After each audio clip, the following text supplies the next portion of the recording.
Howdy folks, welcome back to Shovel and Saw. We got ourselves another auction purchase here behind me.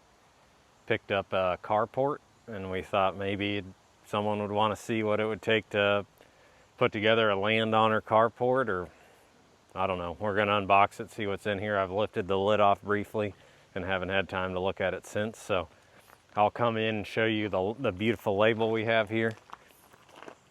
Has been sitting on an auction lot for a significant amount of time, so it is pretty faded. But you can see up here we got ourselves a Land Honor LHR-MC2113, which is, I mean, who would have guessed that means it's 21 by 13 feet by 10 feet tall. Water resistance level, waterproof. So that's, hopefully we'll find out here before long. Looks like they got some sort of knockoff Rivian here shown in the picture. So yeah, I don't have much, I don't know what to expect. Didn't pay a whole lot for it compared to other carports, and it was at an auction about 30 minutes from the house, so not too far to go get it. But we're gonna open it up and set some stuff out and see if it's something we want to get into today. I did briefly look at the instructions the other day, and as far as I can tell, they're just pictures. No words, just pictures. So you can see it just kind of shows it. Shows it put together, some numbers on there. Not a single word. They didn't even try on this one to be like, get some decent English. They just straight to the pictures. So,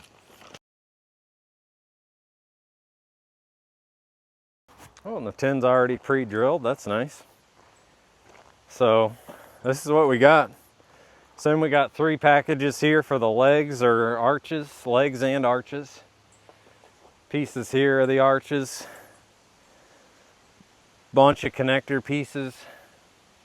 Bag of expansion bolts. Bag of regular bolts, and some butyl tape or something to seal between the roof panels, because as you can see, the size of the box is not very long, so we're just going to have, I think, multiple sheets of tin overlapped. It's a beautiful shade of gray, which I think will go nice here. So I guess we're going to look at our pictures and see if, I think we put together the arches, maybe put the roof on it and then lift it up with the legs, but I'm not sure.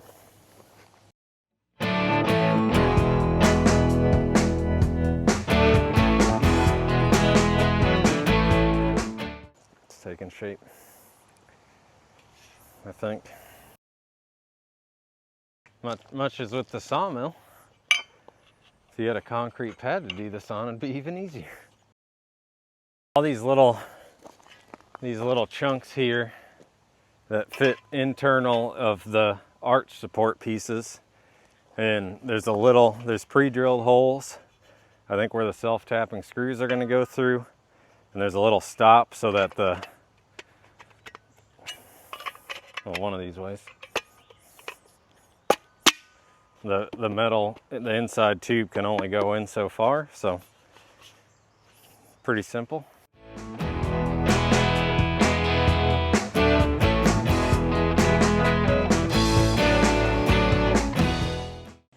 Supposed to be 470 self-tapping screws in here, and it came with 2 bits, which is kind of nice. So let's try screwing one of these together.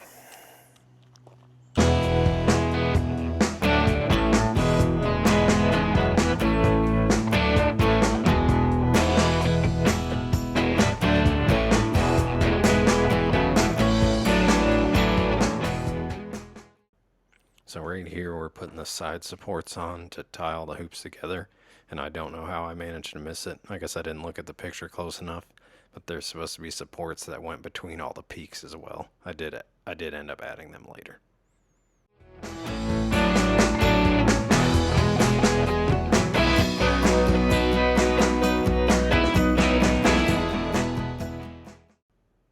The process to get to this point was really pretty fast. It didn't take us very long at all to get assembled what you can see.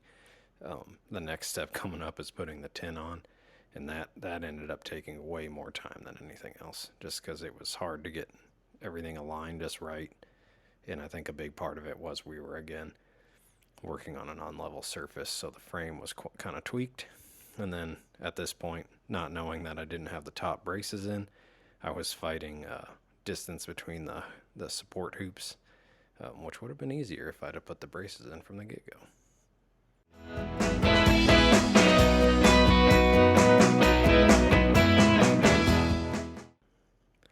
The next section of the video here is just going to be a sped up video and time lapse of my wife and I and me by myself finishing up putting the tin on. So hope you enjoy it, or you can fast forward through this section if you want.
I didn't show a ton here about how I lifted it up to put the legs on, because I'm not going to lie to you, it was a little sketchy, but we got her done.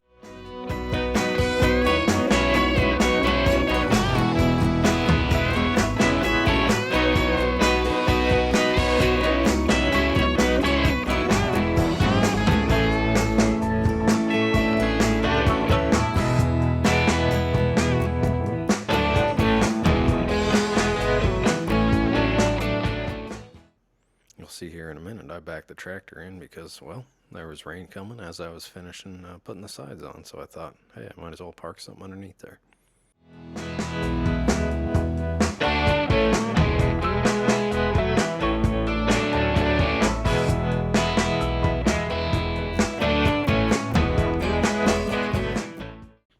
There's these small thin supports that I put on, like they came in the kit, that go kind of near the bottom of the tin, and as far as I can tell, their purpose is just to help the tin from flexing in the wind. So you kind of put those on, or I was putting those on as I went.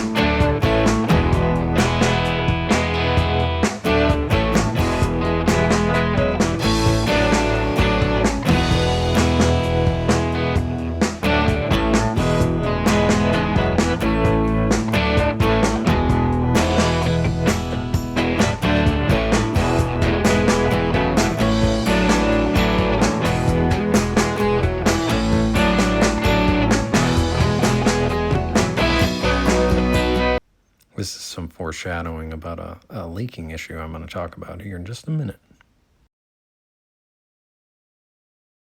All right, folks, so we've had the carport up for a couple months. We figured we'd tag this on to the end of our video. You can see what it looks like full of our stuff. We got the boat stuck in there, tiller, push mower, regular mower, Chinese excavator, all under there. And it's serving its purpose pretty well. My quick overall review after 2 months of use is it's a cheap Chinese carport for sure. With so many pieces of tin overlapping, it leaked. And I ended up taking some like tar in a tube and a caulk gun, and I went and put it on all the seals on the, or all the seams on the roof, and that helped an enormous amount. Now I've only got just a couple drips. So, and you can see there's no knee bracing, or what I think they call knee bracing, on any of the peak or any of the corners here. So if you kind of just push on the carport, I don't know if you can pick it up on the, see it on camera, but it sways quite a bit. So, but like I said, it's doing exactly what I hoped it would do. I did spend an enormous amount of time trying to make sure it was level. And in hindsight, I kind of wish I didn't do that, because since the tin is, the ribs of the tin are all kind of lengthwise, I wish I had left it a little more unlevel near the front or the back, so that way the water would run off of it better, because it kind of has a bit of a swale in the middle. And so sometimes I think the water sits in there and tries to run down sideways, and that's where it was getting under the seams and leaking. So there's some other folks on YouTube I watch sometimes that say this is a what I'm doing channel, not necessarily a how-to channel. And you may notice here in the corner that I buried half of the bottom of the carport because we live on such a hill here. So I am not too worried about this one blowing away, because most of this side of the bottom support is buried under quite a bit of rock here. So I know it's going to rust and rot away, but for what I paid for it, I don't really care. And it's kind of a temporary solution. So anyways, figured we'd put this on the end of the video. So hope you enjoyed our, I don't know, Chinese carport review.